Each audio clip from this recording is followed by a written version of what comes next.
שלום וברכה מוריי ורבותיי, שלום וברכה, בעזרת השם נדמה את הצדיק רבי חיים פינטו, נדמה עוד צדיקים מהקדוש ברוך הוא, give everyone ברכה והצלחה, שייתן שמיה גדולה, and may this week be a week full of redemption in all the aspects of Mankinyatson.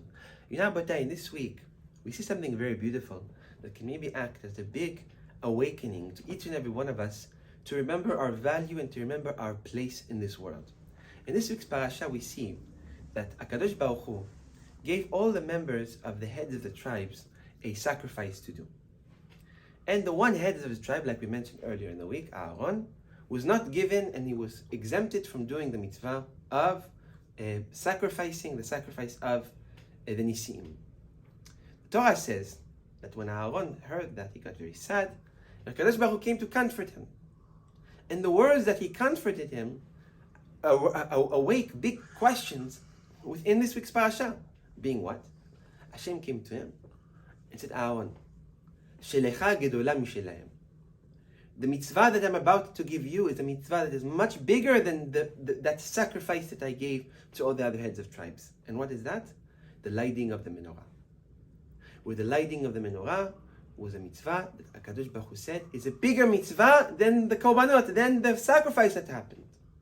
All Chazal ask, but how is it possible that we can say that there are some mitzvot that are bigger than others, and we're suddenly starting to value different acts within Bet HaMikdash as some being more valuable and some being less valuable, chas v'shalom? Don't we have an idea that within the Torah and in mitzvot, we're not allowed to value a specific mitzvah over the other? We cannot say giving a tzedakah is bigger than this, or doing this is bigger than that. Every mitzvah has its own ma'alah, has its own greatness, has its own importance, and we're not allowed to try to give value or valuation or justify one mitzvah over the other. But still we see here that the Torah is doing it so bluntly, so obviously, that HaKadosh Baruch Hu is telling Aaron, you have a mitzvah that is bigger than the sacrifices, lighting the menorah. Why is that? In order to understand this, we said maybe we have to actually understand each mitzvah in its purpose separately to try to get to the root of why HaKadosh Baruch Hu said the menorah was bigger than the sacrifices. We know that the essence of every sacrifice has a purpose. The sacrifices was a way of cleansing, of cleaning. When a person had a sin, when a person had a wrongdoing, when a person wanted to come closer to HaKadosh Baruch Hu, he would come forward and he would bring a sacrifice. Sacrifice in all its essence was always about repairing the wrongdoings of a physical creation and bringing that physical creation to a higher level, closer to HaKadosh Baruch Hu. In simpler words, cleaning dirt of something valuable. Chazal say, the menorah was something very, very different. We know, Kiner Hashem Nishmat Adam, the candles of the menorah represent the neshama of a person, and by lighting the menorah, Aaron would illuminate the light of every single Jew and represent the light that every single Jew has within ourselves, regardless of where we are, regardless of where we stand, regardless of what we were able to accomplish. Every Jew has a light that shines. Maybe we can say that HaKadosh Baruch Hu was telling Aaron that not that chas v'shalom is one mitzvah that is bigger than the other, but rather that the act of what, as a result, Aaron is doing by lighting the menorah is a much bigger accomplishment within the world. In what manner? In the manner that all the Nisim, when they were doing their sacrifices, they were cleaning sin.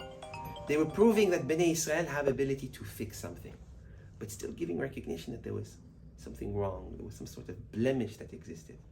When Aaron lit the menorah, he showed the world that regardless of what a person did or felt or was not able to accomplish, his light is able to illuminate the world from one corner to the next.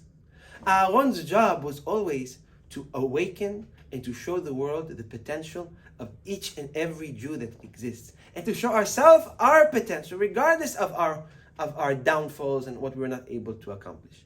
Aaron's job in every single step of his life represented this idea of not necessarily looking at a Jew or looking at ourselves in a manner of our downfalls, but rather what the potential and what we are able to achieve within our life. We see that Aaron did it on a daily basis. Aaron was not a leader. He never led Bnei Israel to right, left. His job was always Ohev Shalom, Rodef Shalom, Ohev et Eberet Mekavam LaTorah. He loved people. And because he loved people so much, he always wanted people to be in the most optimal place that they can possibly be. Or in other words, he wanted to awaken the potential in every individual to always try to maximize that. That's what was HaKadosh Baruch Hu telling Aaron HaKohen.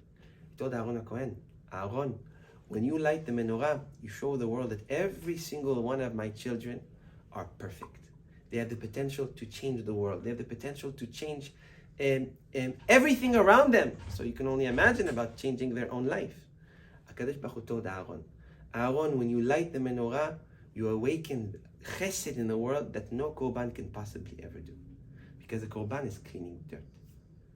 The menorah was proving that there's something so valuable within every single one of us that we should start looking forward to being able to take that potential outwards and to bring it into the real world. So Be'ezrat Hashem, may we have that midah of like the menorah. There's on the right some candles that represent the people that are on the tzaddikim. On the left, there were some people that represented people that were not able to reach to such tzaddikut, but they were all pointing forward. They were always pointing towards the middle. They were always pointing towards HaKadosh Baruch Hu. We will all come to a place, Be'ezrat Hashem, of regardless of where we are, in the right, in the left, in the middle, halfway towards the middle, halfway towards the right, doesn't matter.